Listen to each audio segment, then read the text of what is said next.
আসসালামু আলাইকুম ওয়া রাহমাতুল্লাহ। আলহামদুলিল্লাহি ওয়াহদা ওয়াসসালাতু ওয়াসসালামু আলা মান লা নাবিয়্যা বা'দা। আউযু বিল্লাহি মিনাশ শাইতানির রাজীম। ওয়াইলুল লিকুল্লি হুমাযাতিন লুমাযা। عن سهل بن سعد رضي الله تعالى عنه قال قال رسول الله صلى الله عليه وسلم من يضمن لي ما بين لحييه وما بين رجليه أضمن له الجنة رواه البخاري ومسلم। সম্মানিত উপস্থিতি, প্রশংসা আল্লাহর জন্য। শান্তি অবতীর্ণ হোক আল্লাহর রাসূলের উপর সাল্লাল্লাহু আলাইহি ওয়াসাল্লাম। আজকের সংক্ষিপ্ত অল্প সময়ে বক্তব্যের বিষয় হচ্ছে গীবত, পরনিন্দা। গীবত, পরনিন্দা সম্পর্কে এক গুরুত্বপূর্ণ তথ্যবহল সংক্ষিপ্ত বিবরণের চেষ্টা করব ইনশাআল্লাহ আজিজ। উল্লিখিত বিষয়ের উপরে বক্তব্য রাখার পূর্বে আপনাদের সাথে আমার দুটি কথা রয়েছে। তার প্রথম কথা হচ্ছে, দয়া করে আপনারা যে যেখানে আছেন আপনাদের নিজের জরুরি কাজ ত্যাগ করে আলোচনা, কথাবার্তা, ক্রয় বিক্রয়, লেনদেন বন্ধ করে সংক্ষিপ্ত আলোচনা শোনার জন্য জোরালো প্রস্তুতি গ্রহণ করুন।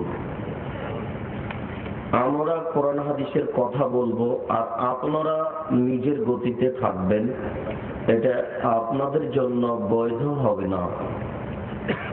আর আপনাদের অমনোযোগী অবস্থায় কোরআন হাদিসের আলোচনাও জায়েজ নয়। মর্মে আমাদের পক্ষ থেকে আপনাদের উপরে আন্তরিক জোরালো দাবি, মাইকের আওয়াজ যতদূর পর্যন্ত যাচ্ছে সকল দিনী ভাই বোনকে নিজ নিজ কর্ম বন্ধ করে, চলাচল বন্ধ করে, লেনদেন ক্রয় বিক্রয় বন্ধ করে আলোচনা শোনার জন্য জোরালোভাবে প্রস্তুতি গ্রহণ করতে আমরা আন্তরিকভাবে দাবি রাখছি। আপনাদের সাথে পরের কথা, একটু আপনাদের পরিচয়, আপনারা কারা। আপনাদের ব্যাপারে আল্লাহ তাআলা বলেন, ওয়াকালু সামি'না ওয়া আতা'না। শ্রোতা হচ্ছে ওরাই যারা বলে আমরা শুনেছি ও মেনেছি। আসলে আপনাদের শুনে মানতে হবে। আপনারা শুনে যদি না মানেন তাহলে এই শোনাটা আপনাদের জন্য বিপদ হয়ে যাবে।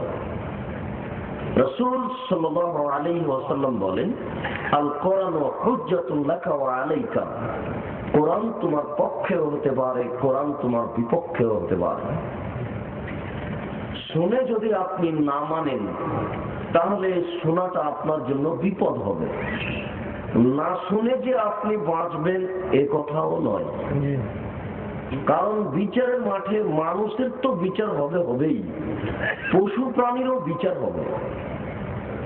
বিচারের কাঠগড়াতে মানুষের তো বিচার হবেই, পশু প্রাণীরও বিচার হবে।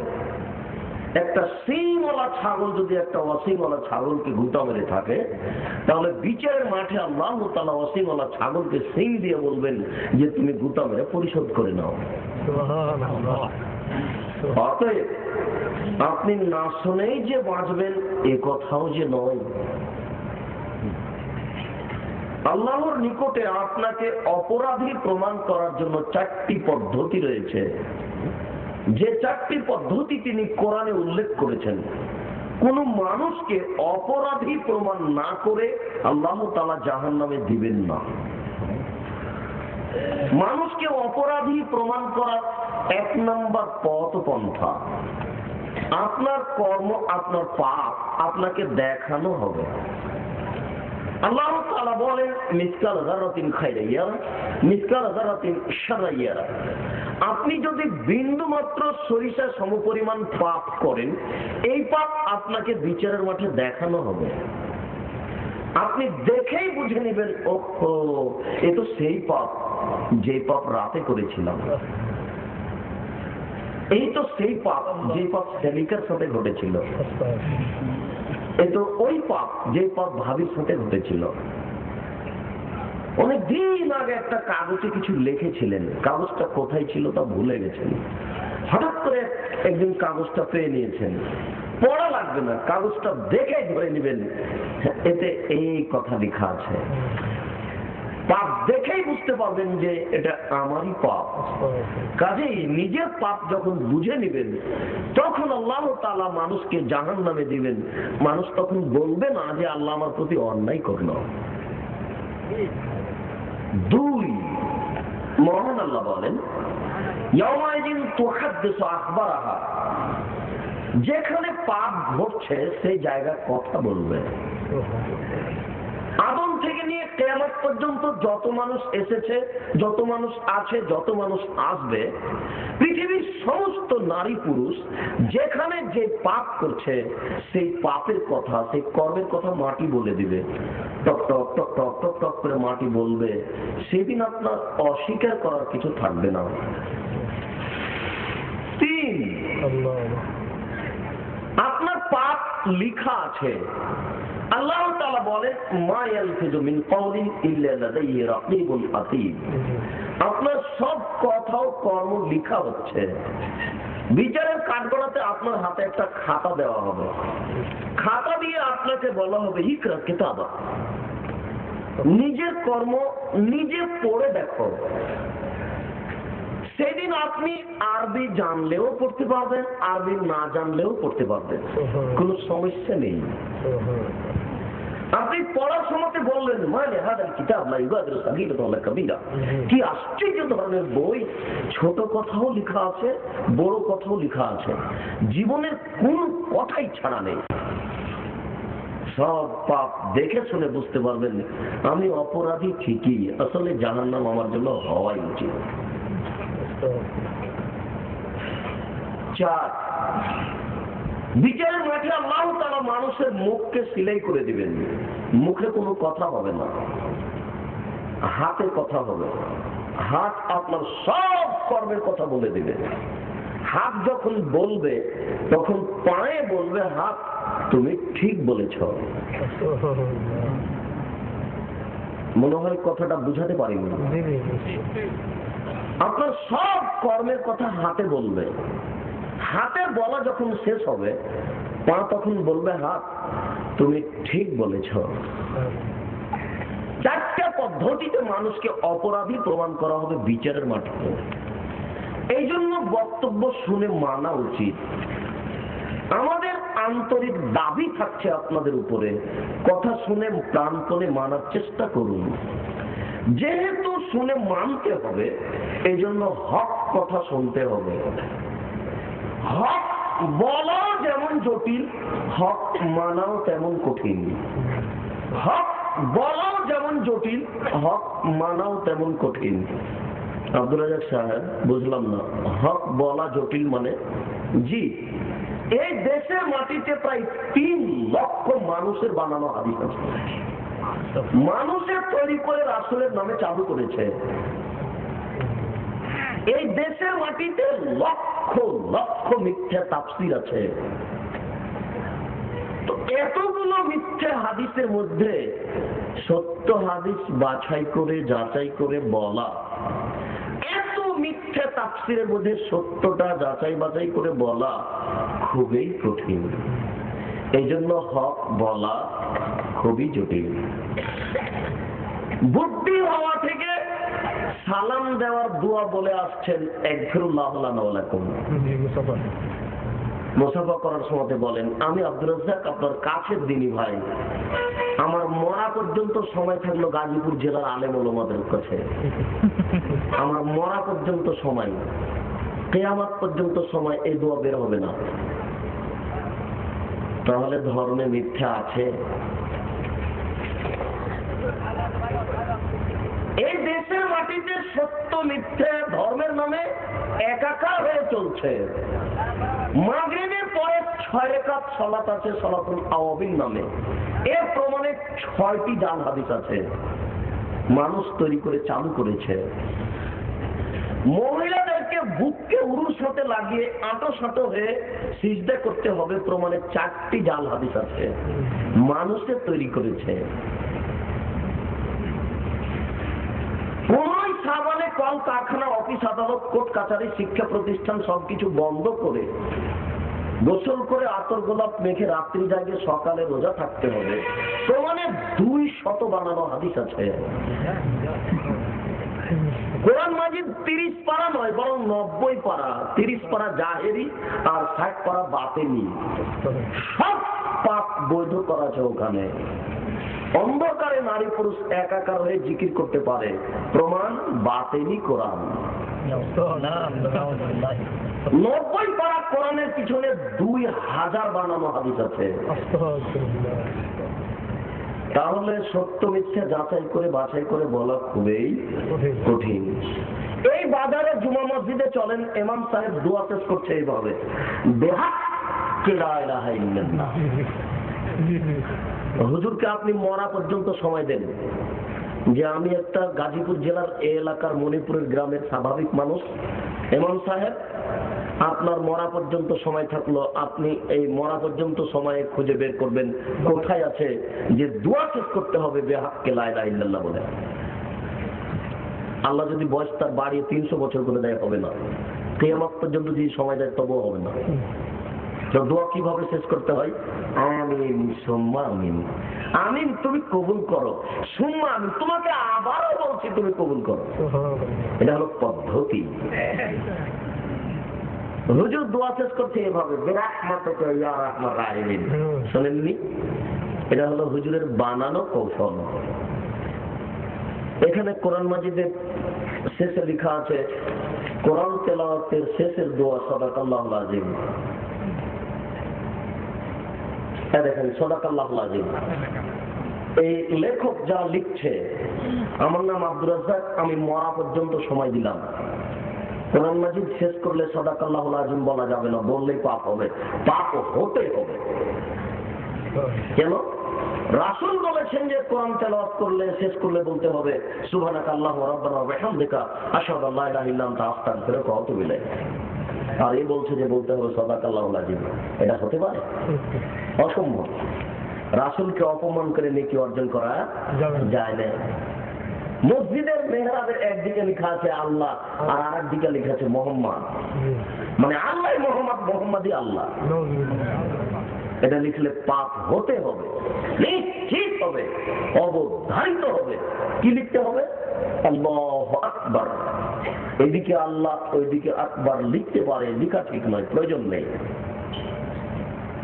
আল্লাহ আকবার চলতে পারে, ইয়া আল্লাহ চলতে পারে, আল্লাহ মোহাম্মদ চলতে পারে না। অসম্ভব, চলতে পারে না, অসম্ভব। সত্যের মধ্যে মিথ্যা ধর্ম আছে, এটা আপনাকে দেখাতে যাচ্ছিলাম। কোথায় সাদ্দাদের কাহিনী? সাদ্দাদ নাকি জান্নাত তৈরি করেছিল। দেখি কোন মায়ের বেটা প্রমাণ দিতে পারে সাদ্দাদের কাহিনী কোথায় আছে, কোন সূরাতে আছে। বগুড়ার বৈজ্ঞানিক নুরুল হুদা বিজ্ঞান না কোরআন বইয়ে লিখেছে সাদ্দাদের কাহিনী। একেবারে ডাহা মিথ্যা কথা। কোথায় সাদ্দাদের কাহিনী? জান্নাত কোথায় তৈরি করেছিল? কোন সূরায় আছে, কোন আয়াতে আছে? একেবারে মিথ্যা কথা। আপনি বহুদিন পূর্বে ছোটকালে একটা বইয়ে পড়া পড়েছিলেন, নবী যে রাস্তা দিয়ে হাঁটতেন, সে রাস্তায় একজন বুড়ি কাঁটা পুঁতে রাখতো। নবীর পায়ে কাঁটা পুঁতলে বুড়ি খুশি হতো। নবী একদিন দেখলেন রাস্তায় কাঁটা নেই, নবী ভাবলেন বুড়ির কিছু হয়েছে। নবী বুড়ির বাড়ি গেলেন, দেখলেন বুড়ি সত্যি অসুস্থ। তিনি পরিচর্যা করলেন, বুড়ি ভালো হয়ে গেল।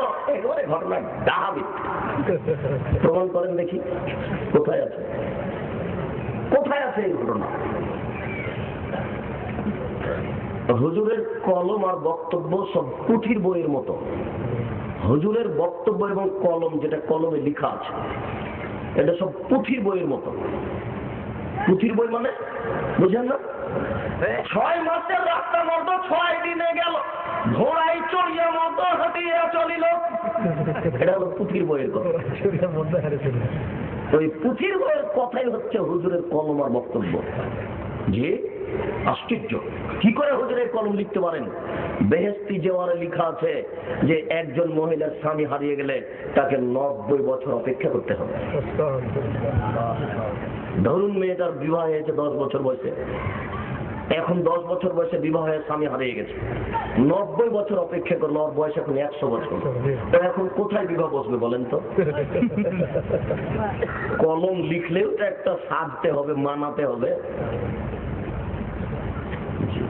এই কলম এবং বক্তব্য মুফাসসির সাহেবের তাফসীর সব পুঁথির বইয়ের মতো। সম্মানিত দিনী ভাই বোন, বলছিলাম হক বলাও যেমন জটিল, হক মানাও তেমন কঠিন। আজকে বলবো যে বিরাহমাতিকা ইয়া আরহামার রাহিমিন চলবে না, বিহাক্কি লা ইলাহা ইল্লাল্লাহ চলবে না, তখন আপনি বলবেন কেমন হলো তাহলে, এটা কি করা যাবে? আজ থেকে একফিরুল্লাহু লানা ওয়া লাকুম চলবে না।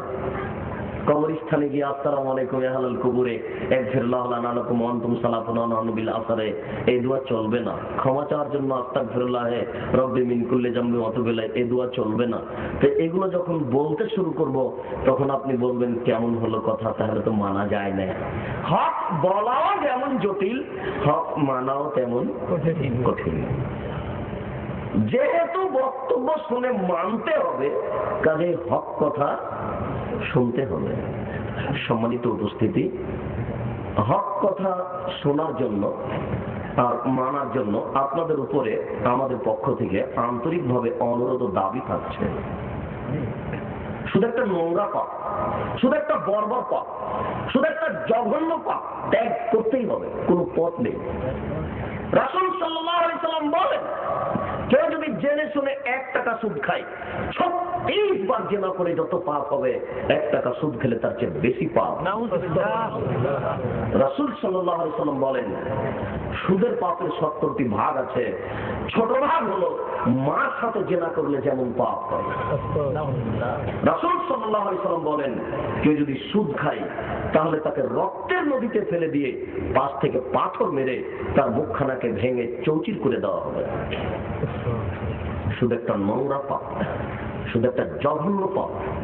কলা বিক্রি করে খেতে রাজি আছি, চকলেট বিক্রি করে খেতে রাজি আছি।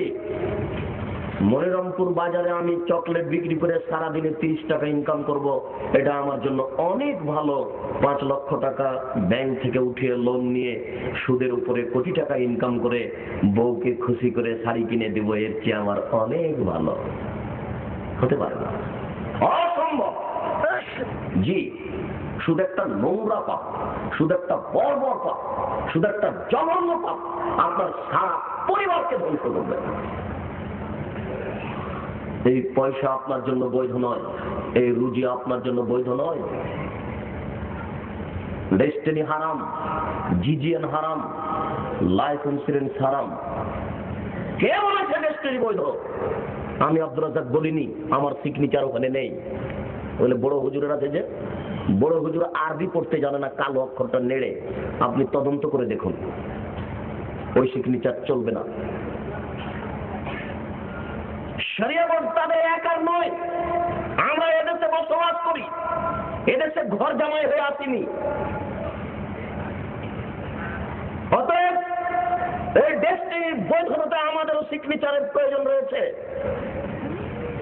অবাক, আপনার নামে একটা গাছ আছে চিটাগাঙ্গে, 5000 টাকা দিয়ে কিনেছেন, মনিরামপুরের বাজারের লোকেরা এই খরচ বহন করবে। যান আপনি কালকে গাছ কেটে নিয়ে আসতে হবে চিটাগাং থেকে, কোথায় আপনার গাছটা আছে? একেবারে স্পষ্ট মিথ্যা, ধোঁকা। হতে পারে না। কোথায় সেই গাছ? ওই গাছের বাগান কোথায়? কি করে এটা ব্যবসা হতে পারে?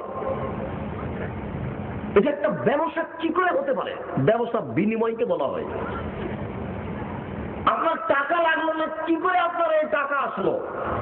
আপনাকে সদস্য সংগ্রহ করতে হবে। ব্যবসা তো এরকম হয় না, সংগ্রহ সদস্য করতে করতে করতে একদিন যে ঠেঙে গেল, তো সেদিন ওই লোকটা কি হবে, শেষ লোকটা কি হবে? এ তো দেখানো হচ্ছে কানাকে হাইকোর্ট দেখানো হচ্ছে। ধর্মকে পাগল পেয়েছে। এদেশের নেতা নেত্রী কবরের চতুর্দিকে দাঁড়িয়ে কবরে ফুল চড়িয়ে সবাই মিলে হাত তুলে দোয়া করছে। নেতা নেত্রী সবাই পাশে এক পাশে দাঁড়িয়ে আছে, ধর্মকে পাগল পেয়েছে, মনে করছে যে আমরা ধর্মের কাজ করছি। 3 নম্বর শ্রেণীর বোকা হুজুরগুলো আছে, কোনদিন পরামর্শ দেয় না যে এভাবে নেকি হবে না, এতে রাসূলকে অপমান করা হয়। সবাই মিলে নেতা নেত্রী কবরের চতুর্দিকে দাঁড়িয়ে হাত তুলে দোয়া করছে ফুল চড়িয়ে দিয়ে, এতে রাসূলকে অপমান করা হয়। রাসূলকে অপমান করে আল্লাহর সন্তুষ্টি পাওয়া অসম্ভব, হতে পারে না। অতএব মাইকের আওয়াজ যতদূর পর্যন্ত যাচ্ছে সকল দিনই ভাই বোনকে বৈধ উপার্জন করার জন্য আমরা আন্তরিকভাবে আজকের এই জেলা সম্মেলন বৈঠকে অনুরোধ জানিয়ে যাচ্ছি। চকলেট বিক্রি করে খাওয়া আপনার অনেক গুণে ভালো। বাজারে আসবেন, সকালে কলা কিনবেন, সারাদিন বিক্রি করবেন, 100 টাকা হয়ে যাবে 150 টাকা। এটা আপনার আহাল পরিবারের জন্য অনেক ভালো। আপনি কোটি টাকা ইনকাম করবেন লোন নিয়ে, এর চেয়ে এটা ভুল সিদ্ধান্ত। সিদ্ধান্ত পরিবর্তন করুন, এই মুহূর্তেই সিদ্ধান্ত পরিবর্তন করতে হবে, বাঁচার কোনো পথ নেই। সম্মানিত উপস্থিতি, অনুরোধ রক্ষা করুন, বক্তব্য মেনে চলার চেষ্টা করুন। আপনাকে সালাত আদায় করতে হবে, নামাজ পড়তে হবে, পড়তেই হবে। ওযু করে নামাজ পড়তে হয়, পানি নেই, তায়াম্মুম করে নামাজ পড়তে হবে। মাটি নেই, বিনা ওযুতে বিনা তায়াম্মুমে নামাজ পড়তে হবে। পশ্চিম দিকে মুখ করে নামাজ পড়তে হয়, পশ্চিম বোঝা যায় না, বিনা পশ্চিমে নামাজ পড়তে হবে। দাঁড়িয়ে থেকে নামাজ পড়তে হয়, দাঁড়িয়ে থাকা যায় না, বসে থেকে পড়তে হবে। বসে থাকা যায় না, শুয়ে থেকে নামাজ পড়তে হবে। পরিষ্কার কাপড় পরে নামাজ পড়তে হয়, পরিষ্কার কাপড় নেই, যেই প্যান্টে যেই লুঙ্গিতে পেশাব লেগে আছে, পায়খানা লেগে আছে, এই কাপড় পরেই নামাজ পড়তে হবে। কারণ বশত কোনো কাপড়ই নেই। ইরাকের কোন সুন্দরী মেয়েকে মার্কিন সৈন্য ধরে নিয়ে গিয়ে 10 জন 15 জন ধর্ষণ করার পরে তাদের সামনে উলঙ্গ অবস্থায় হাঁটতে বাধ্য করছে। এই উলঙ্গ অবস্থায় যদি তার নামাজের টাইম হয়ে যায়, তাহলে মার্কিন সৈন্যের সামনে উলঙ্গ অবস্থাতেই তাকে নামাজ পড়তে হবে, পড়তেই হবে। নামাজ একটা ইবাদত, যার মাপ নেই, যার বিকল্প কোনো পথঘাট নেই। হজের বদল চলে, নামাজের বদল চলে না। হজের কিভাবে বদল চলে? আমি অসুস্থ, আপনাকে টাকা দিলাম, আপনি হজ করলেন, হজ আমার হয়ে গেল। হজের বদল চলে, নামাজের বদল চলে না। রোজার বদল চলে, আপনি অসুস্থ, সিয়াম পালন করতে পারছেন না, সকাল সন্ধ্যা আর একজনকে খাওয়ালেন, রোজা আপনার হয়ে গেল। রোজার বদল চলে, নামাজের বদল চলে না। নামাজই একটা ইবাদত, যেটা ছেড়ে দিলে মানুষ কাফের হয়ে যায়। এই শব্দটা রোজা ছেড়ে দিলে কাফের হবে, এই কথা নবী বলেননি। হজ ছেড়ে দিলে মানুষ কাফের হবে, এই কথা নবী বলেননি।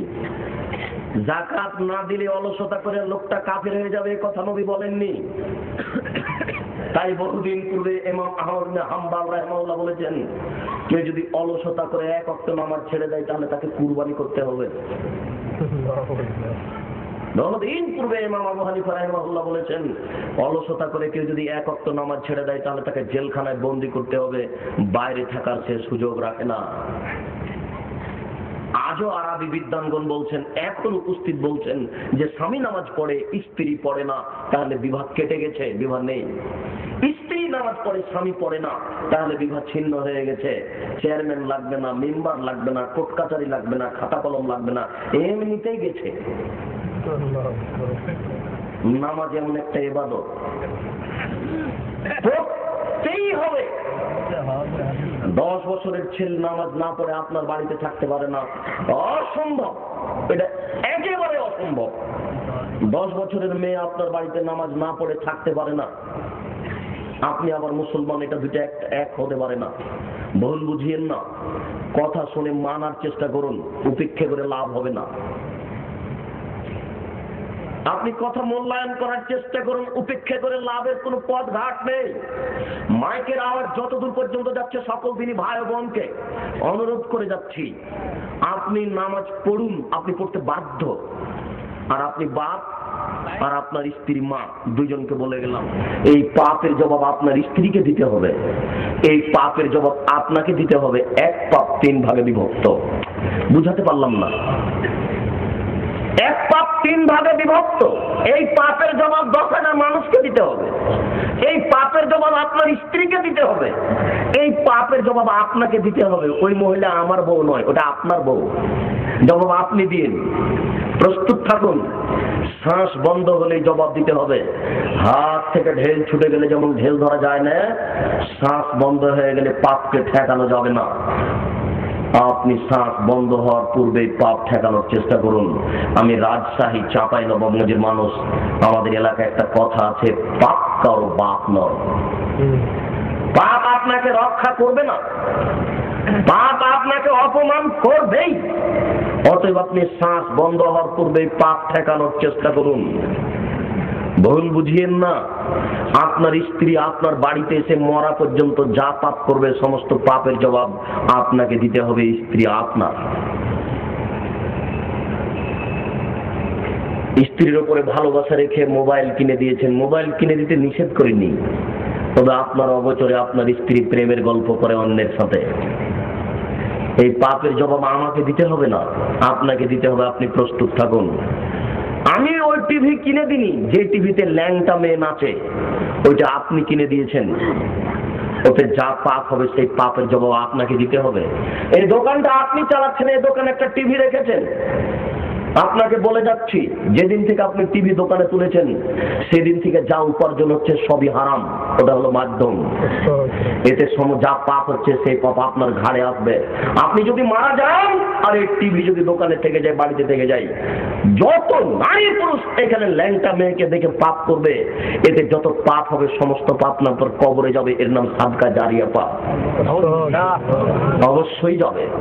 আপনাদের সবার জানা আছে যে পৃথিবীতে যত মানুষকে অন্যায়ভাবে হত্যা করা হবে সমস্ত পাপের সমপরিমাণ পাপ কাবিলের হবে। কেন? কাবিলই সর্বপ্রথম হত্যা প্রথা চালু করেছে।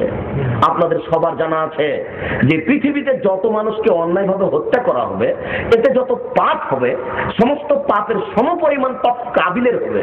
কেন? কাবিলই সর্বপ্রথম হত্যা প্রথা চালু করেছে। আপনি দোকানে আপনি টিভি তুলেছেন, প্রস্তুত আপনি থাকুন, আমাকে থাকতে হবে না। আমি রাখিনি, রাখবো না। আপনি প্রস্তুত থাকুন ইনশাআল্লাহ।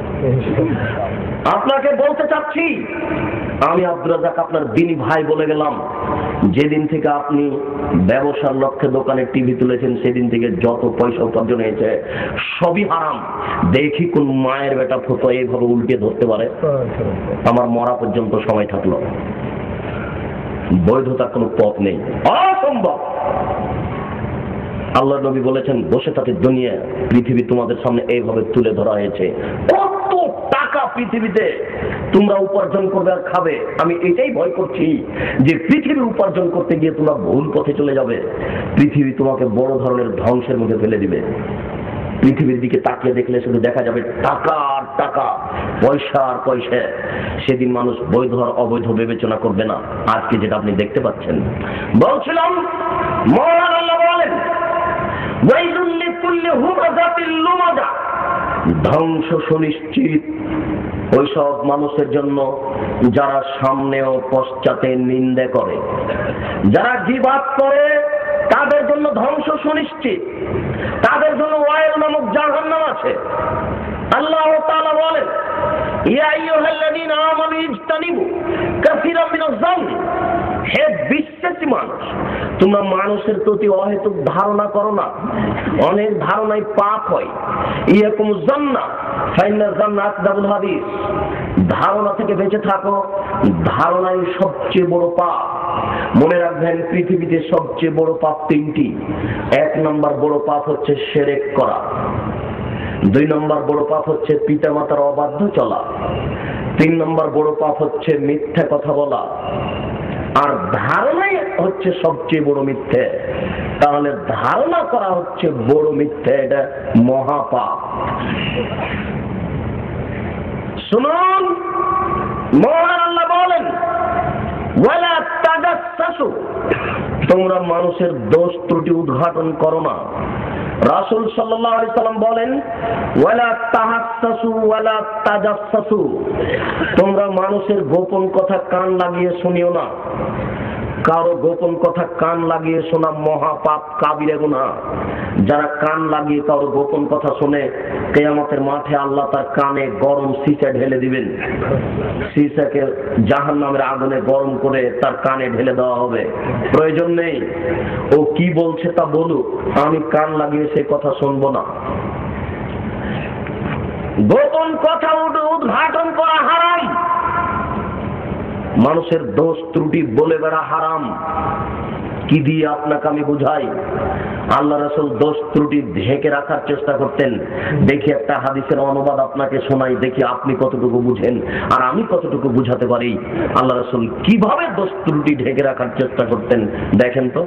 যা মায়েজ ইবনে মালিক নবী সাল্লাল্লাহু আলাইহি সাল্লাম ওয়াকালা তাহরির ইয়া রাসূলুল্লাহ, মায়েজ ইবনে মালিক একটা লোক রাসূলের কাছে এসে বলছেন, আল্লাহ নবী আপনি আমাকে পবিত্র করুন। আল্লাহ রাসূল বলছেন, ইরজি, বাড়ি ফিরে যাও, আস্তাগফিরুল্লাহ, আল্লাহর নিকটে ক্ষমা চাও, ওয়াতুব ইলাইহি, তুমি তওবা করো, তোমার পাপ ক্ষমা হয়ে যাবে। লোকটা চলে গেল। ফারাজা গায়রা বাইদি, একটু গিয়ে আবার ফিরে এসে বলছে, তাহরির ইয়া রাসূলুল্লাহ, আল্লাহ রাসূল আমাকে পবিত্র করুন।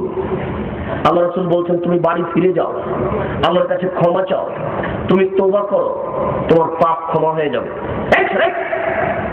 তোমার কি অসুবিধা বেঁধে গেল? বসো।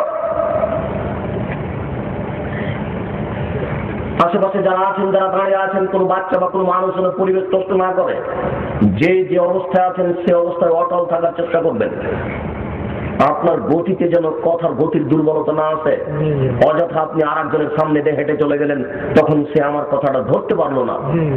আপনি তার সামনে দিয়ে হাঁটলেন কেন? কি আপনার বেঁধে গেল? এখন কি আপনাকে হাইকোর্টে যেতে হচ্ছে? পিড়াপিড়ি বেঁধে গেছে? আমি আল্লাহ রাসূলের কথা বলছি আর আপনি অযথা হেঁটে চলে যাচ্ছেন, মানে এই সুযোগ আপনার নেই। অনধিকার চর্চা করেন না, ঠিক হবে না। আপনার জরুরি কোনো ব্যস্ততা নেই, আপনি কিছু সময়ের জন্য দয়া করে দোকান বন্ধ করুন, অথবা লেনদেন বন্ধ করে আপনি কথাকে মূল্যায়ন করুন। আমি কোনো ব্যক্তিগত কথা বলিনি। জাতি যদি রাস্তাঘাট করে দিতে না পারি, জাতি যদি স্কুল কলেজ করে দিতে না পারি, জাতিকে চূড়ান্ত সঠিক ধর্ম দিতে পারবো, এতে বিশ্বাস ইনশাআল্লাহ। ধর্মের ব্যাপারে জাতির ক্ষতি করব না, ধর্মের ব্যাপারে আপনার ক্ষতি করে পরকাল হারাতে রাজি নই। এই জন্য আমি কথা বলবো আর আপনি ব্যক্তিগত স্বাধীনতায় কাজ করবেন, এটা আমরা গ্রহণ করি না, এটা আপনার জন্য বৈধ নয়।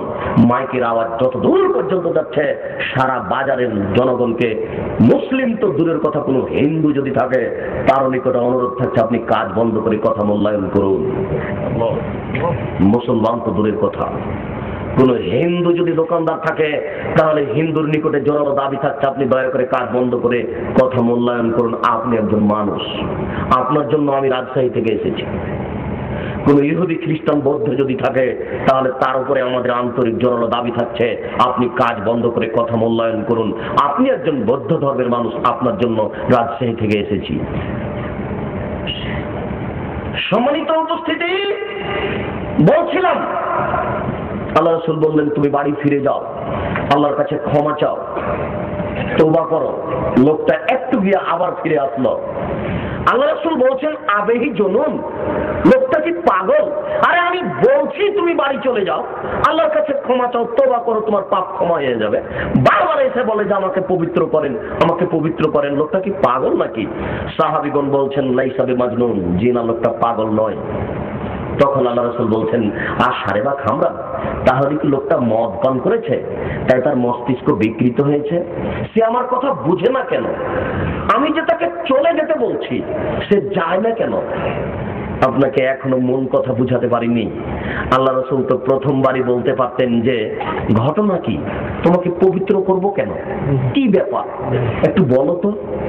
প্রথমবারে বললেন না, দ্বিতীয়বারে বললেন না, তৃতীয়বারে বললেন না, চতুর্থবারে বলছেন, এখনো কথা বলেননি।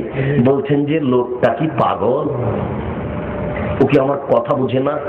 এখনো বলছেন না যে আচ্ছা ঘটনা কি, তুমি আমাকে বলো তো, তোমাকে পবিত্র করব কেন, এই কথা তিনি বলছেন না। পঞ্চমবারে বলছে যে লোকটা কি নেশাদার দ্রব্য পান করেছে তাই তার মস্তিষ্ক বিকৃত হয়েছে, সে আমার কথা বুঝে না কেন। একটা লোক দাঁড়ালো, দাঁড়িয়ে মুখে নাক লাগিয়ে মুখখান সঙ্গে দেখে বলছে মা সাহেবা খামরান, আল্লাহ নবী এ তো মদ পান করেনি, এ তো ভালো মানুষ।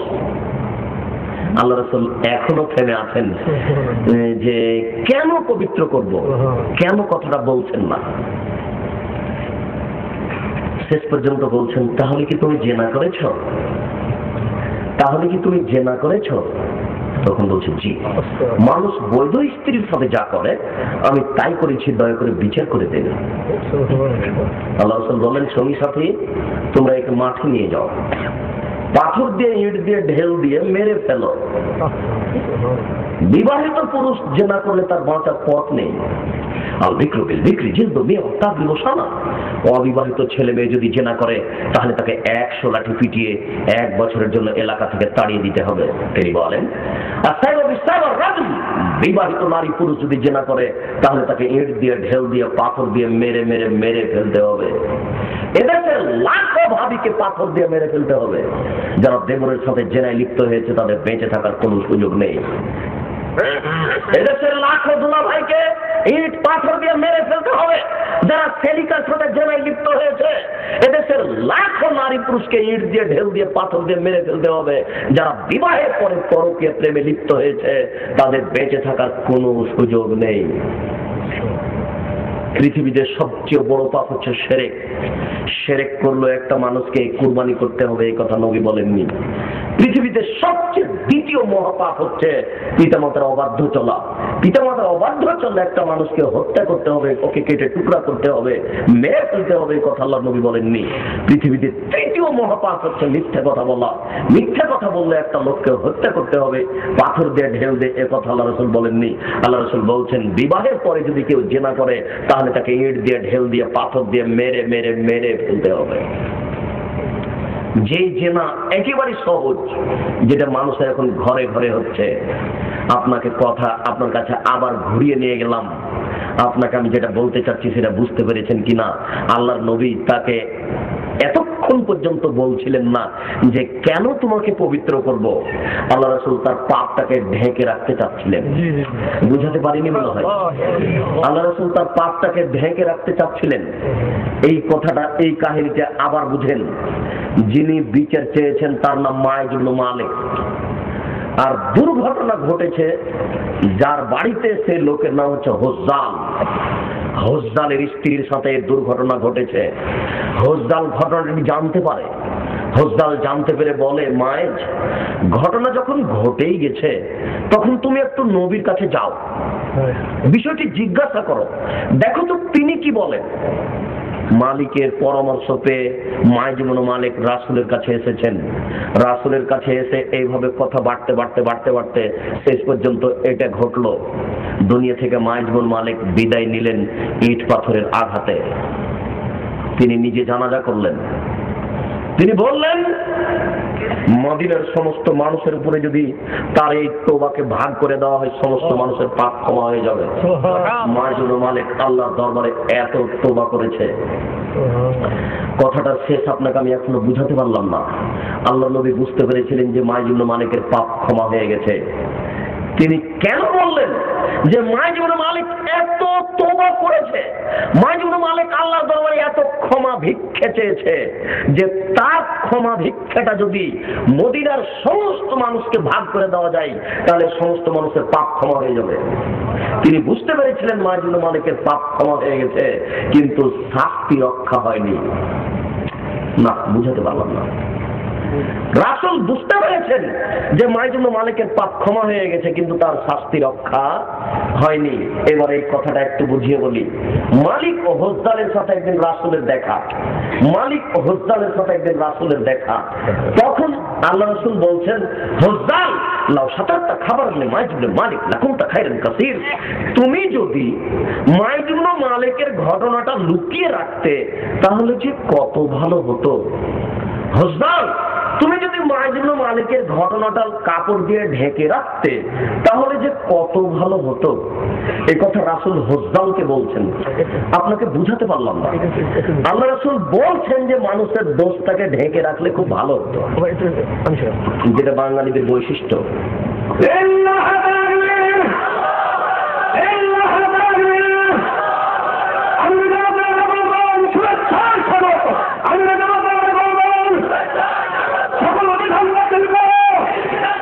সকল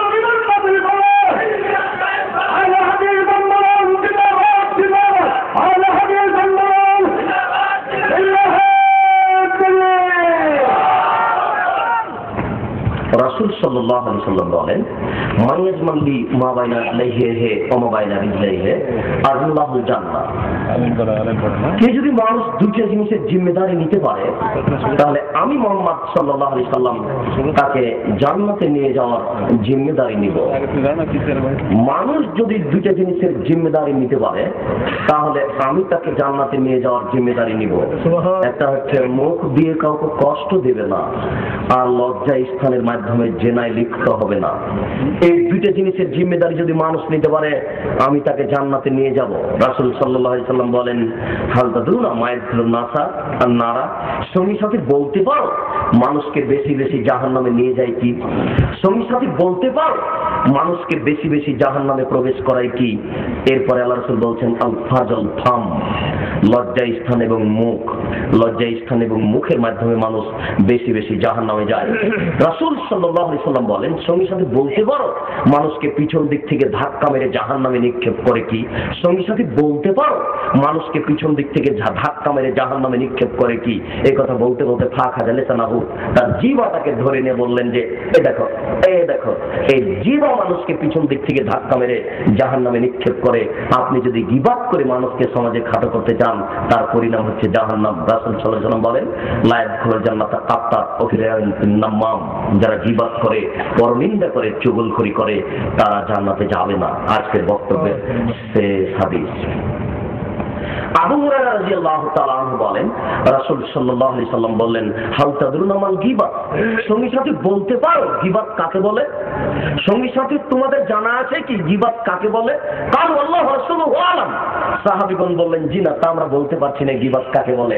আল্লাহ রাসূল বলছেন, যিকরু কাকা বিমাকরাহ, তুমি তোমার ভাইয়ের কোনো কথা বলবে, আর সেই কথা যদিও শুনতে পাই তাকে যদি খারাপ লাগে, এটাই হলো গীবাত। তুমি কোনো ভাইয়ের কোনো কথা বলছো, কোনো কথা কলমে লিখেছো, এটা যদি ও জানতে পারে, তাকে যদি খারাপ লাগে, এটাই হলো গীবাত। বুঝাতে পারলাম না মনে হয়। আবার বলি, আপনি একটা লোকের কথা বলছেন, এই কথা যদি ও শুনতে পাই, শুনে যদি তাকে খারাপ লাগে, এটাই হলো গীবাত।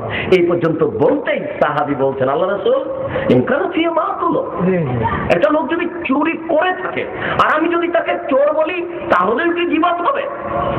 একটা লোক জেনা করে থাকে আর আমি যদি বলি এই লোকটা খারাপ, তাহলে কি গীবাত হবে? আল্লাহ রাসূল তখন আল্লাহ রাসূল বলছেন, শোনো, ইনকার ফিয়া মাতাকুল ফাকা দিকতাহু ওয়া লা মাকুল ফিয়া মাতাকুল ফাকা বাতাহু, ও যদি চুরি করে থাকে আর তুমি চোর বলো, তাহলে গীবাত। আর যদি চুরি না করে তুমি বলো, তাহলে অপবাদ। ও যদি চুরি করে থাকে তুমি বলো, তাহলে গীবাত। আর যদি চুরি না করে থাকে তুমি বলো, তাহলে অপবাদ। যদি না করে থাকো আর বলো, তাহলে ৮০ লাঠি পিটাতে হবে। কেননা তুমি অপবাদ লাগিয়েছো, তোমার শাস্তি হচ্ছে ৮০ লাঠি। সম্মানিত উপস্থিতি, আর যদি গীবাত হয়, তাহলে তোবা করে ক্ষমা হবে না। এই পাপ হচ্ছে মানুষের সাথে জড়িত পাপ। যারা আপনি গীবাত করেছেন, তার হাত ধরে ক্ষমা নিতে হবে। ভাই, আমি বুঝতে পারিনি, ভুল হয়ে গেছে, আপনার বদনামটা মুখ দোকানে করেছি, দুঃখিত, আপনি আমাকে মাফ করবেন। গীবাত মহাপাপ, গীবাত বড় পাপ। সপরিবারে গীবাত থেকে বেঁচে থাকার চেষ্টা করুন, আল্লাহ আপনাকে রক্ষা করুন। আজকে বাড়িতে গিয়ে আহল পরিবার ছেলে মেয়ে নিয়ে একটা ছোট্ট 10 মিনিটের বৈঠক হবে। ওই বৈঠকে বলা হবে, শোনো, আমরা কারো গীবাত করতে রাজি নই। আমার বাড়িতে এসে কেউ যদি কারো বদনাম করে, তাহলে এটা আমরা শুনতে রাজি নই। দয়া করে কারো সব কথা এখানে বলো না, আমরা এটা অপছন্দ করি। আপনি কাউকে গীবাতের কথা পাশে বলতে দিবেন না, নিজেও বলবেন না। গীবাত মহাপাপ। সম্মানিত উপস্থিতি, দিনী ভাই বোনকে আমরা বলে যাচ্ছি, আহলে হাদিস আন্দোলনের ছায়াতলে থেকে কোরআন এবং সহিহ হাদিস মেনে চলার চেষ্টা করুন। মুহতারাম আমির জামাত ডক্টর আসাদুল্লাহ গালেব আপনাদের আহলে হাদিস আন্দোলনের নেতৃত্ব দিয়ে আসছেন। দেখুন, ভুল বুঝিয়েন না। যেদিন আপনি ইচ্ছা করবেন, সেদিন হয়তো সময় থাকবে না। যেদিন আপনি নেতাকে চিনতে পারবেন, সেদিন আপনার সুযোগ থাকবে না। আর এখন হয়তো বা কাছে পেয়ে মূল্যায়ন করতে পারছেন, এটা ভুল হচ্ছে। আমরা আপনাদের অনুরোধ রাখছি, মুহতারাম আমির জামাতের সাথে থেকে পরামর্শ নিয়ে আহলে হাদিস আন্দোলনের ছায়াতলে থেকে কোরআন এবং সহিহ হাদিস নিজে মানুন, পরিবারকে মানানোর চেষ্টা করুন, আর একজনকে মানানোর চেষ্টা করুন। পৃথিবীতে যেখানে যারা কোরআন এবং সহিহ হাদিস মেনে চলে মূলত তারাই আহলে হাদিস। মানুষের মতামত উপেক্ষা করে কোরআন এবং সহিহ হাদিস মেনে চলে যারা, তারাই আহলে হাদিস। আহলে হাদিস আন্দোলনের পক্ষ থেকে 25 এবং 26 ফেব্রুয়ারি সম্মেলন হচ্ছে রাজশাহী নওদাপাড়া। আপনারা আসুন। মোহতারাম আমির জামাতের অনেক লেখা বই আছে, আমাদের অনেক লেখা বই আছে। আমরা প্রাণপণে চেষ্টা করেছি বইগুলিকে জাল জৈব মিথ্যে কাহিনী থেকে রক্ষা করা। এদেশের বাজারে যেসব বই বিক্রি হচ্ছে প্রায় বইগুলি ভুল ত্রুটিতে পরিপূর্ণ। এই সময়ে এই ক্ষেত্রে আমরা প্রাণপণে চেষ্টা করছি সঠিক বইগুলি বের করা। আপনারা যদি একে মূল্যায়ন না করেন তাহলে এটা আপনাদের জীবনে যত ভুল ক্ষতি নেমে আসে। আমাদের পক্ষ থেকে অনুরোধ থাকছে আপনারা একটু বইগুলি সংগ্রহ করে পড়ে দেখুন। আহলে হাদিস আন্দোলনের ছায়াতলে থেকে কোরআন এবং সহিহ হাদিস মেনে চলার চেষ্টা করুন। আল্লাহ আপনাদের তৌফিক দান করুক। আল্লাহুম্মা আমিন। প্রতিপালক তুমি বড় দয়াবান, তুমি বড় রহমান, তোমার অনেক দয়া। আমাদের ভুল হতে পারে, ভুল হয় স্বাভাবিক। যারা মারা গেছে তুমি তাদের কবরের শাস্তি মাফ করো। আল্লাহুম্মা আমিন। আমরা যারা অসুস্থ বাড়িতে হাসপাতালে আছি তুমি তাদের আরোগ্য দান করো। আমরা যারা বেঁচে আছি তুমি তাদেরকে তোমার রাসূলের পদ্ধতি অনুযায়ী চলার তৌফিক দান করো। এই দাবি, এই দাওয়া, এই দোয়া তোমার দরবারে রেখে আজকে সংক্ষিপ্ত আলোচনা আমার পক্ষ থেকে আমি এখানেই শেষ করলাম। সুবহানাকাল্লাহুম্মা ওয়া বিহামদিকা আশহাদু আল্লা ইলাহা ইল্লা আনতা আস্তাগফিরুকা ওয়া আতুবু ইলাইক। আসসালামু আলাইকুম ওয়া রাহমাতুল্লাহ। আলহামদুলিল্লাহ।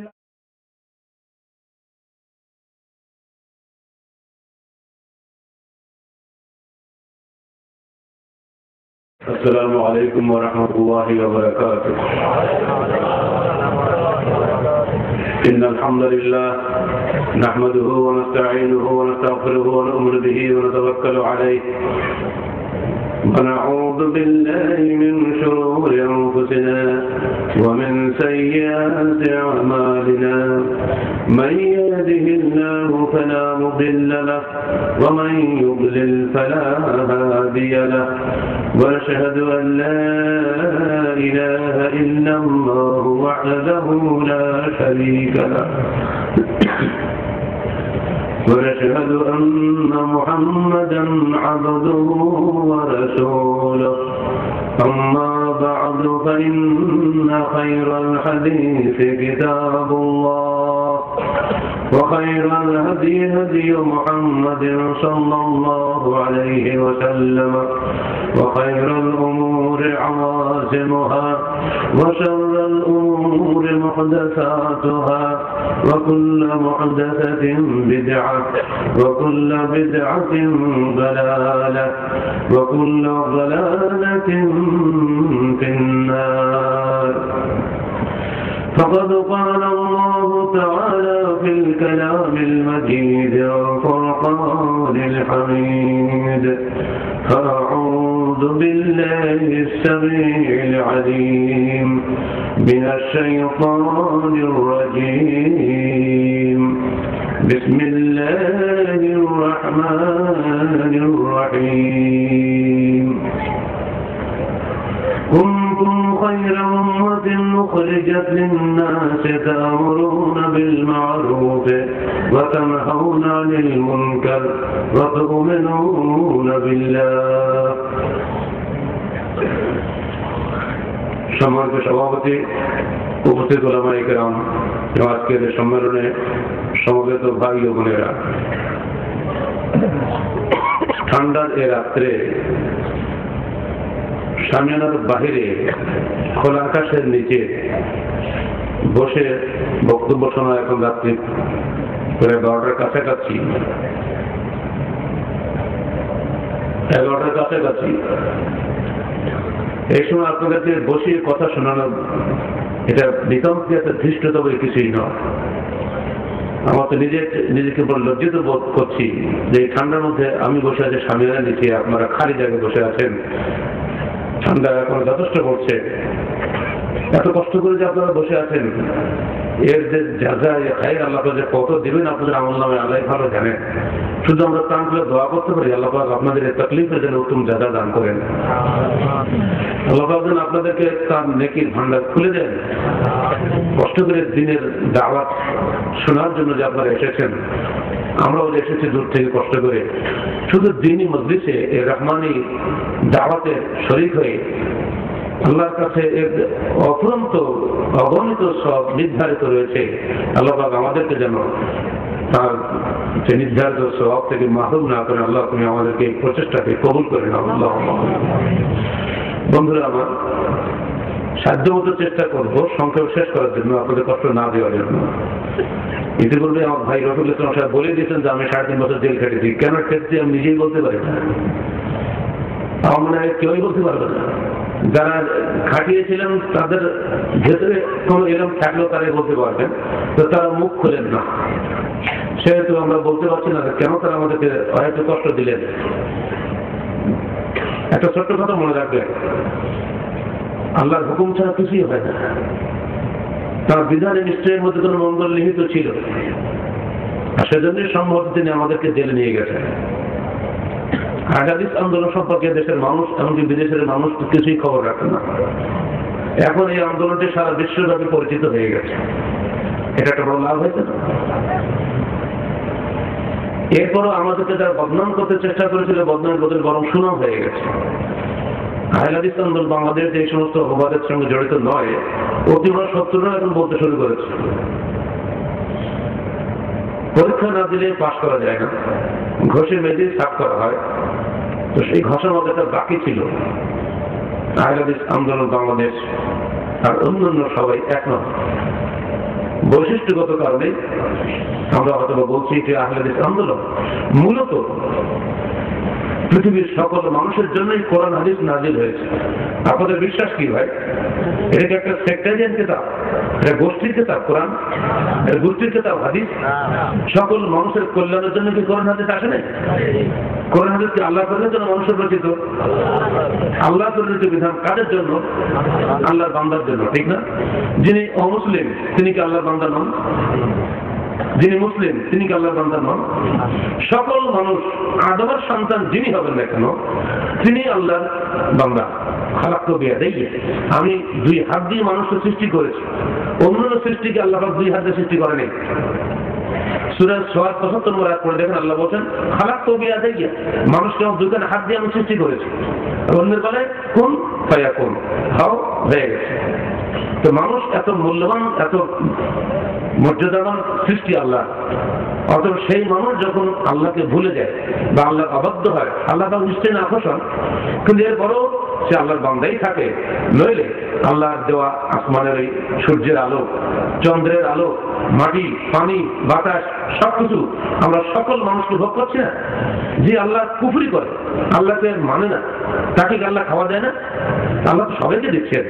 তো আল্লাহর কালাম ঠিক অনুরূপ ভাবে যারা মানে তাদের জন্য এটা আল্লাহর কালাম, যারা মানে না তাদের জন্য আল্লাহর কালাম। পার্থক্যই কেউ মানে কেউ মানে না, কিন্তু কালামটা সবার জন্য, ঠিক কিনা ভাই? কোরআন এবং হাদিস, হাদিসটা কি? কোরআনের ব্যাখ্যা কে দিয়েছেন? আল্লাহ নবী দিয়েছেন। নিজের ইচ্ছা দিয়েছেন না আল্লাহ হুকুমে দিয়েছেন? আল্লাহ হুকুমে দিয়েছেন। ওমা ইয়ানতিকু আনিল হাওয়া ইন হুয়া ইল্লা ওয়াহয়ুন ইউহা। আমার নবী নিজের ইচ্ছা কোনো কথা বলেন না, যতক্ষণ তাকে ওহী না করা হয়। তো বোঝা গেল যে হাদিসটাও আল্লাহর ওহী, কোরআনটাও আল্লাহর ওহী। পার্থক্য হচ্ছে যে কোরআনটা সালাতের মধ্যে আমরা তেলাওয়াত করি, হাদিসটা সালাতের মধ্যে তেলাওয়াত করি না। এটুকুই পার্থক্য। মর্যাদার দিক দিয়ে, গুরুত্বের দিক দিয়ে, বিধানগত দিক দিয়ে দুটি সমান। বরং কোনো কোনো ক্ষেত্রে কোরআনের চাইতে হাদিসের গুরুত্ব বেশি। কারণ কোরআন বলছে আকিমুস সালাহ, সালাত কায়েম করো। কিভাবে কায়েম করবেন? কোরআন কিন্তু নাই। কোরআন বলছে ফানকিহু মা তাবা লাকুম মিনান নিসা, তোমরা বিবাহ করো। কিভাবে বিবাহ করবেন? কোরআনে কিন্তু নাই। কোরআন বলছে ওয়া আতুজ যাকাত, যাকাত দাও। কত টাকায় কত টাকা যাকাত দিতে হবে, পরিমাণ কি? কোরআনে কিন্তু নাই। কোথায় আছে? হাদিসে আছে। কোরআন বলল বিয়ে করো, 3টা 4টা, কিভাবে বিয়ে করতে খবর দেন না, কোন কোন ওয়ে বিয়ে করবো না করবো, কোন নিয়ম করবো কিছু বলে নেই, হাদিস বলে দিয়েছে। এজন্য হাদিস এবং এক কোরআন কোনটা বাদ দেওয়ার কায়দা নেই। কোরআন মানে হাদিস মানে না যারা বলে ওরা মূর্খ, হাদিস মানে কোরআন মানে যারা বলে ওরা গন্ডমূর্খ। দুটাই মানতে হবে, বাদ দেওয়ার কোনো উপায় নেই। তো হ্যাঁ, এখন যদি বলেন আমি আহলে হাদিস, অর্থ কি? হাদিসের অনুসারী। এটা কি কোনো ব্যক্তির অনুসরণ হলো না কোনো দলের অনুসরণ হলো? হাদিস মানে কোরআন হাদিস সকল মানব জাতির উত্তরাধিকার, এটা কোনো একটি দলের হতে পারে না। এরপরেও এটা হলে বৈশিষ্ট্যগত না। এখানে ফুল বাগান আছে, ফুলের মধ্যে একটা গাছে ফুল হয়, সেটা রং আছে, সুগন্ধ নাই। আরেকটা গাছে ফুল হয়, রং আছে, সুগন্ধ আছে, কিন্তু রংটা সুন্দর নয়, গায়ে কাটা। এত ফুলের মধ্যে একটা ফুল আছে যাকে বলা হচ্ছে ফুলের রানী। কি ওটা? গোলাপ ফুল, তাই না? সবগুলোর মধ্যে ফুল। গোলাপ ফুলের পৃথক নাম কেন?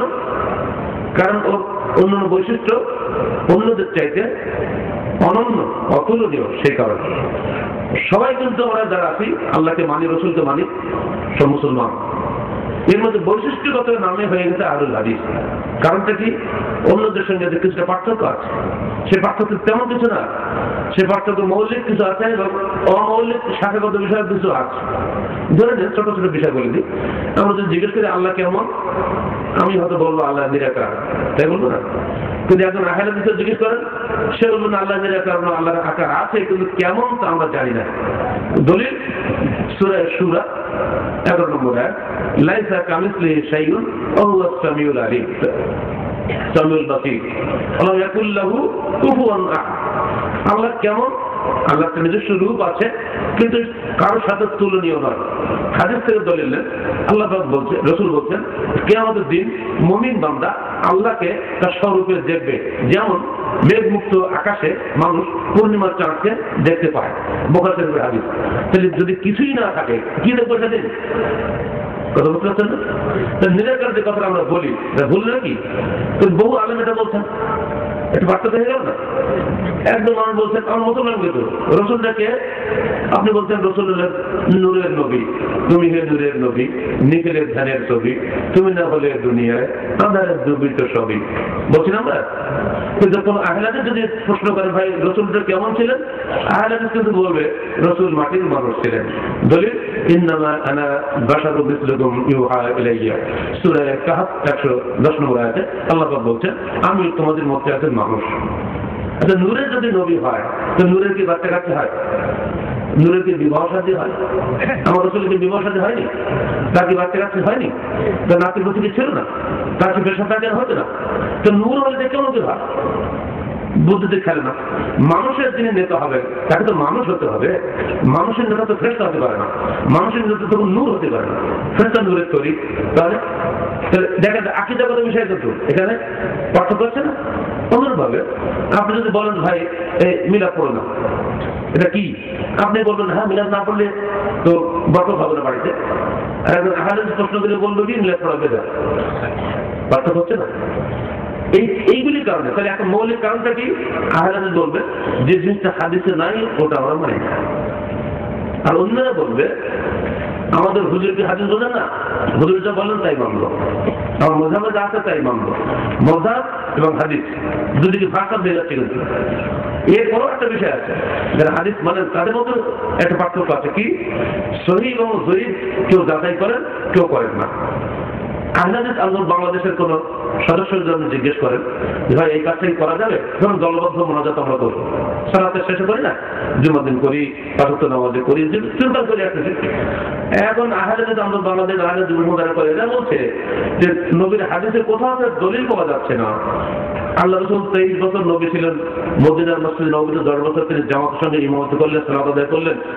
তো 10 বছরে কোনোদিন না পর্যন্ত পড়েছেন, তো কোনো দলিল তো পাওয়া যাচ্ছে না যে দলবদ্ধ ভাবে আমরা যে মজা করি, তখন দলিল নাই। তো এটা আমাদের ছেড়ে দেওয়াই ভালো। কত দীর্ঘ হয়ে যাচ্ছে না? কারণটা কি? ওটা সহিহ হাদিসে নাই, ওটা ছেড়ে দেওয়া দরকার। আস্তে আস্তে ছেড়ে দিলাম। এমনি করে বৈশিষ্ট্য হচ্ছে একটাই, যে জিনিসটা সহিহ হাদিসে আছে সেটা মানবো, যেটা নেই সেটা ছাড়বো। এটা তো আমার কোনো লাভও নেই, লোকসান নেই, তবে আখিরাতে লাভ আছে। যে কারণ আমি যদি ভুল আমল করি আখিরাতে আল্লাহ তাআলা কবুল হবে না। আমি যদি পরীক্ষার খাতায় ভুল উত্তর লিখি তাহলে তো উত্তর দেবেন, আমার নম্বর তো দিবেন আমার শিক্ষক? 2 এ 4 হবে। আমি যদি 5 লিখি তাহলে আপনি আমাকে 1 নম্বর বেশি করে দিবেন নাকি 0 দিবেন? 0 হয়ে যাবে না?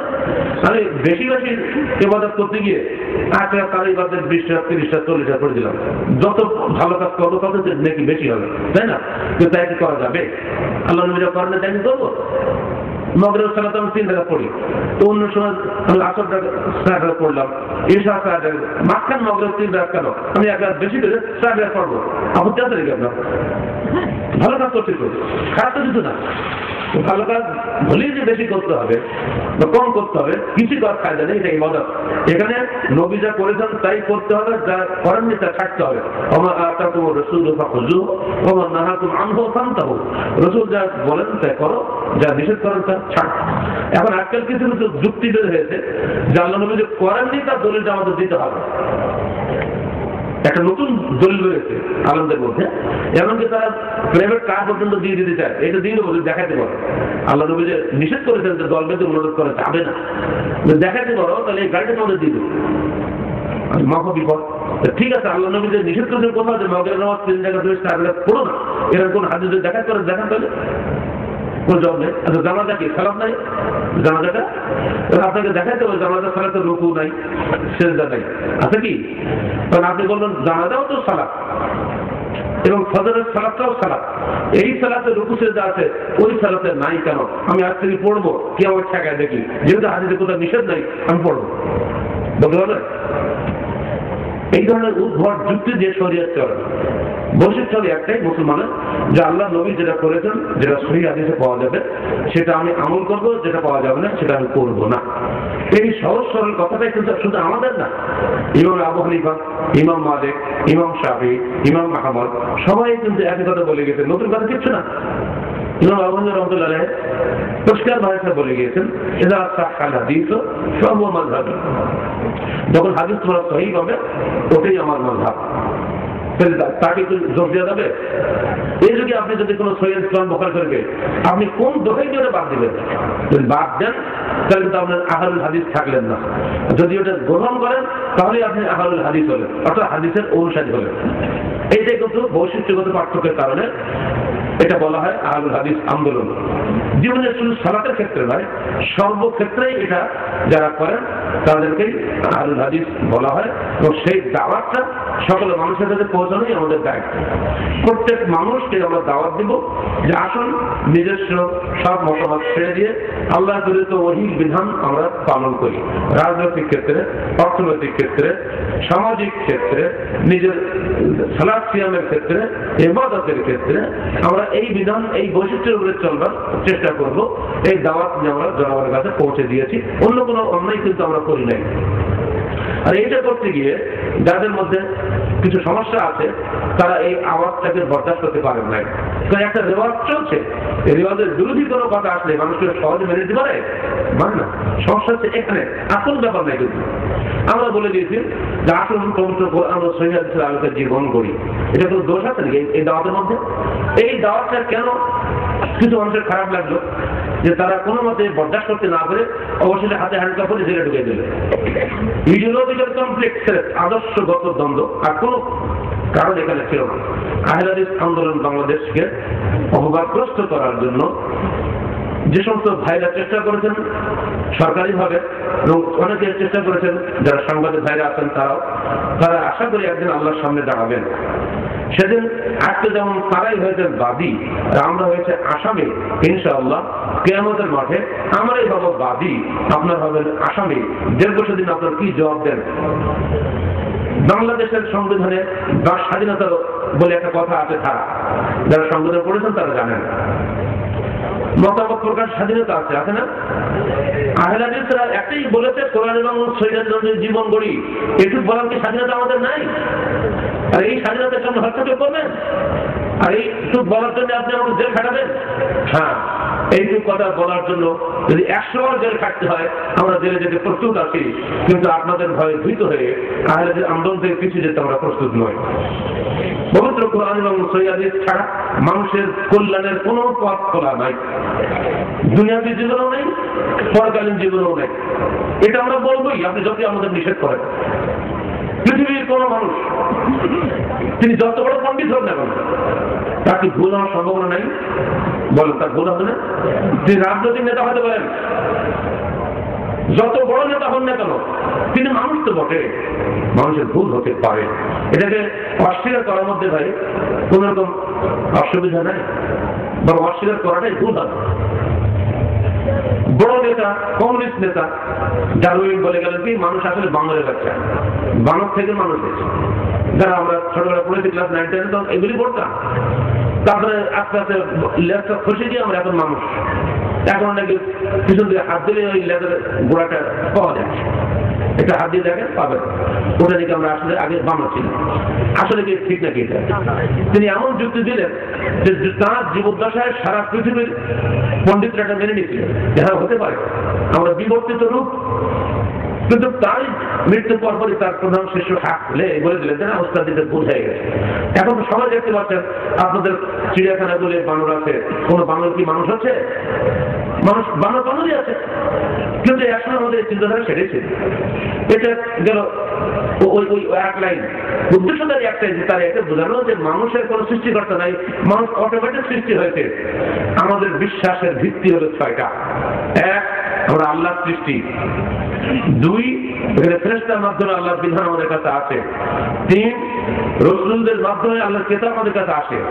আল্লাহর সঙ্গে মানুষের সঙ্গে ভায়াভিটি হচ্ছে রাসূল, এবং আল্লাহর প্রদত্ত গ্রন্থ অভ্রান্ত সত্য, কোরআন, তাওরাত, ইনজিল, জবুর ইত্যাদি, এগুলো আমরা বিশ্বাস করি।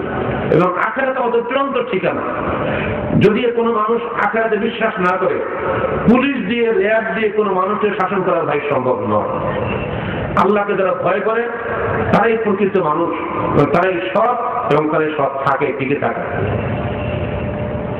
দুদিন আগে তিনি মুসলমান ছিলেন না, দুদিন পরে যখন ঈমান এনেছেন, তার সমস্ত জীবনের চরিত্র পরিবর্তন হয়ে গেছে।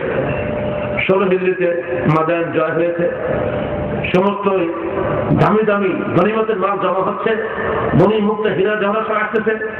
একজন মুসলমান বলেন, এই যে ভাই, তুমি যে এত টাকা জমা দিচ্ছ, তুমি এখান থেকে চুরি করো তো? মানে একটা মুক্ত মালা দিয়ে চুরি করা যায়, সারা জীবন বেশি কাটি পারবে। তো ওই লোকটা জবাব দিচ্ছে, দুদিন আগে বললে তুমি কিছুই পাইতে না, কিন্তু এখন আমি কিছুই চুরি করবো না, কারণ আমি এখন কালেমা লা ইলাহা ইল্লাল্লাহ, কালেমা শাহাদাত পড়েছি, আমি এখন মুসলমান হয়ে গেছি।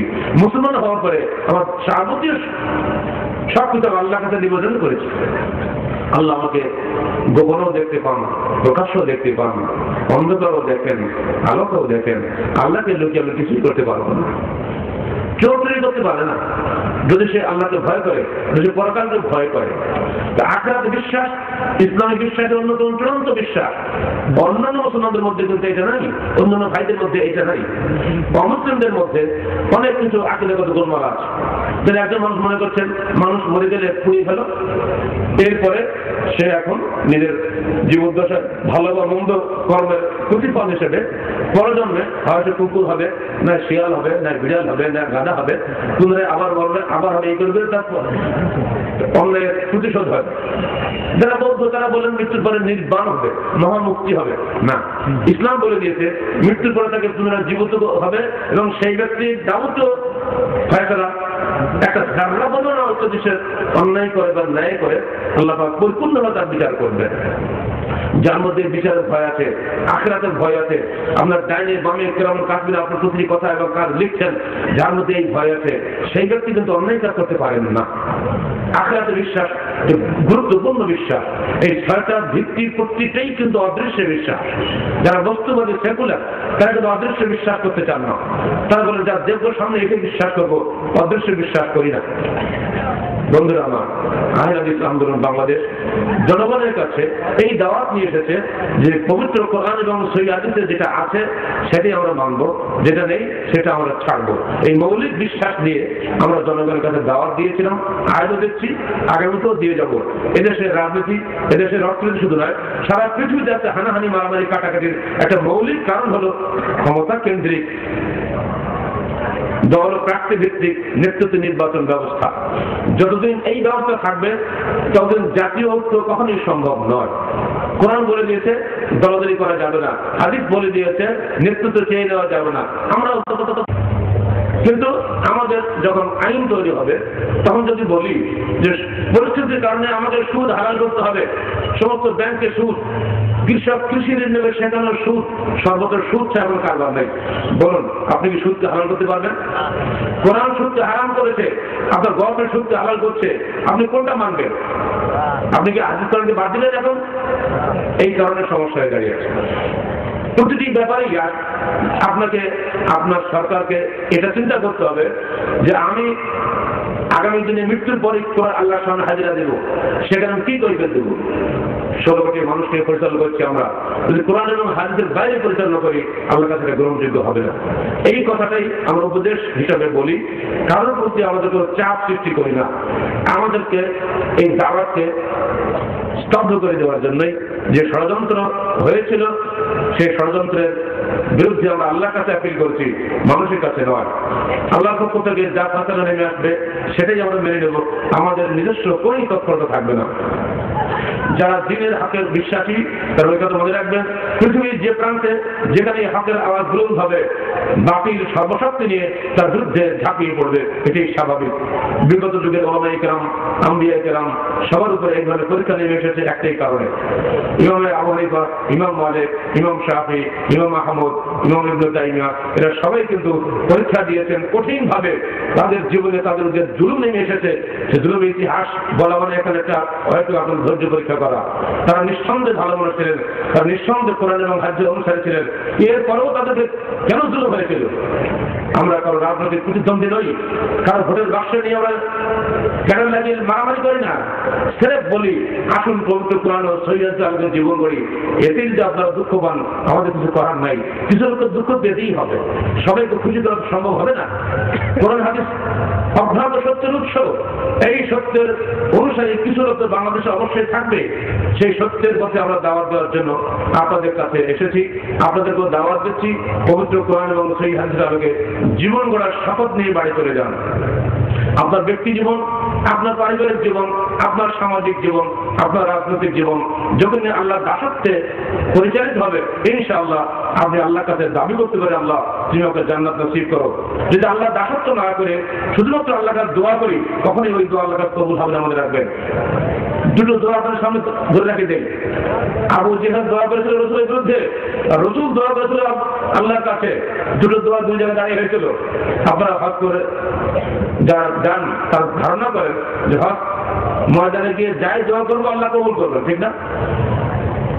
কাবার ঘরে দাঁড়িয়ে আবু জেহেল দোয়া করেছিল, আল্লাহ নবী দোয়া করেছিল সেই দুটো 86 মিনিট ধরে বদরের ময়দানে দাঁড়িয়ে। দুইজনের দুই দোয়ার দুটো ফসল হয়েছিল, দুটো ফল হয়েছিল। আবু জেহেল হাজার খানেক সৈন্য নিয়ে কাবা ঘরে দাঁড়িয়ে আল্লাহ কাছে দোয়া করেছিলেন, আল্লাহুম্মা ইন কানা মুহাম্মাদুন আলা হাক্কিন ফানসুরহু ওয়া ইন কুননা আলা হাক্কিন ফানসুরনা। হে আল্লাহ, যদি মুহাম্মদ হকের উপরে থাকে তুমি তাকে সাহায্য করো, আর যদি আমরা হকের উপরে থাকি হে আল্লাহ তুমি আমাদেরকে সাহায্য করো। এই দোয়াটা কে করলো? আবু জেহেল। কোথায় দাঁড়িয়ে করলো? কাবা ঘরে দাঁড়িয়ে। আর রাসূল দোয়া করতেন কোথায়? সেই বদরের প্রান্তরে দাঁড়িয়ে। সেখান থেকে তিনি বলছেন, আল্লাহুম্মা ইল্লাম তাযহার হাযিহি ইসওয়াবা লা তাওবা ফিল আরদ। হে আল্লাহ, এই 313 জনের এই ক্ষুদ্র জনগোষ্ঠী যদি তুমি আজকে বিজয়ী না করো, তো পৃথিবীর কোথাও তোমাকে ইবাদত করার লোক থাকবে না। একজন কাবাগার দাঁড়িয়ে দোয়া করছেন, আর একজন সে কোথায় দাঁড়িয়ে দোয়া করছেন। বলে দেবেন আপনারা কার দোয়া কবুল হয়েছিল? রসুল দোয়া কবুল হয়েছিল 1000 সৈন্য হেরে গেল 300 মানুষের কাছে, তাই না? তাহলে দুইটা ধরনের পার্থক্য দিয়েছিল। আবু জেহেলের দোয়ার মধ্যে দোয়া ছিল বটে, কিন্তু রসুলের আনুগত্য ছিল না। আর আল্লাহ রসুলের দোয়ার মধ্যে আল্লাহ উলুহিয়াতের প্রতি পূর্ণ আনুগত্য ছিল, শিরক ছিল না। তাহলে এটাই প্রমাণিত হয়, আপনি আল্লাহর কাছে যতই দোয়া করুন, যতই কান্নাকাটি করুন, যদি আপনার আমলটা সহিহ হাদিস অনুযায়ী না হয়, তাহলে ওই দোয়া আল্লাহর কাছে কবুল হবে না।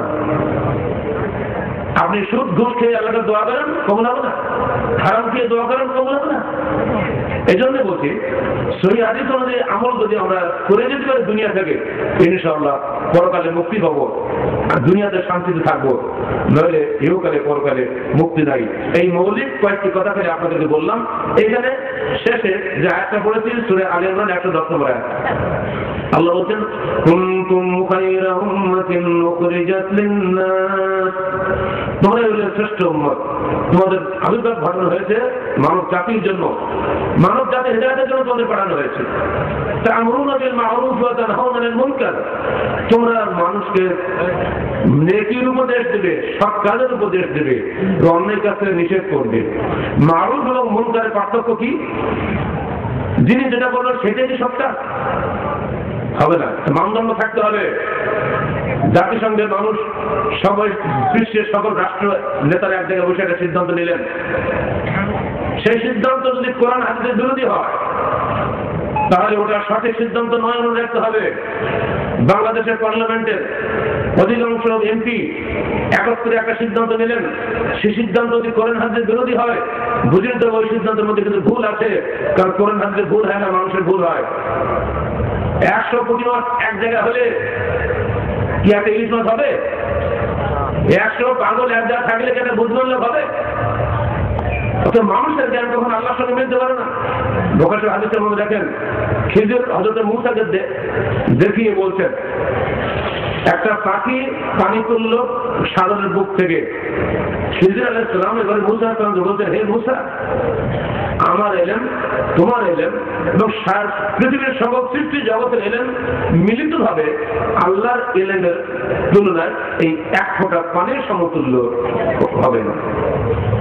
তাহলে আল্লাহর এলেম কোথায়, আমাদের এলেম কোথায়?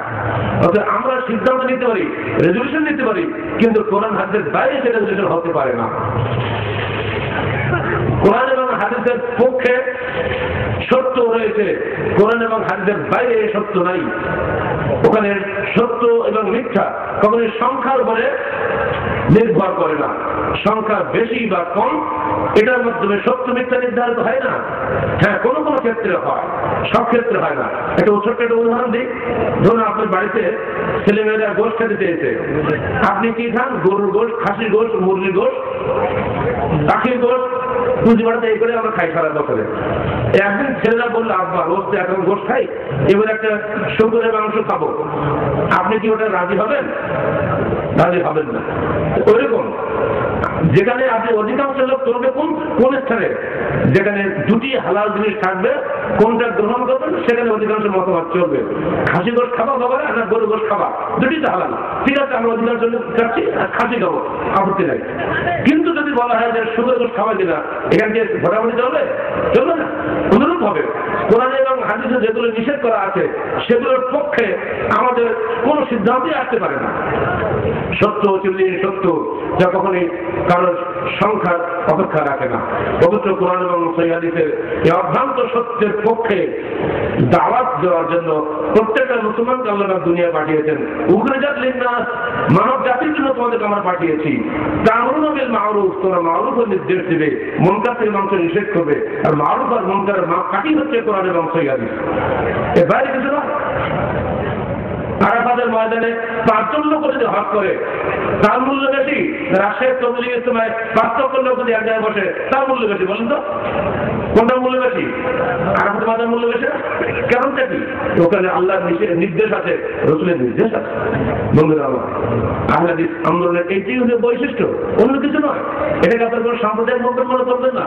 এটা বিশ্ব মানবতার মুক্তির আন্দোলন, সকল মানুষের মুক্তি নিয়ে হতে হচ্ছে কোরআন এবং হাদিসের মধ্যে। অতএব এই আন্দোলনটাকে কেউ সেক্টরিয়াল মুভমেন্ট বলে চিন্তা করবেন না, এটা একটা উদারনৈতিক নৈতিক আন্দোলন।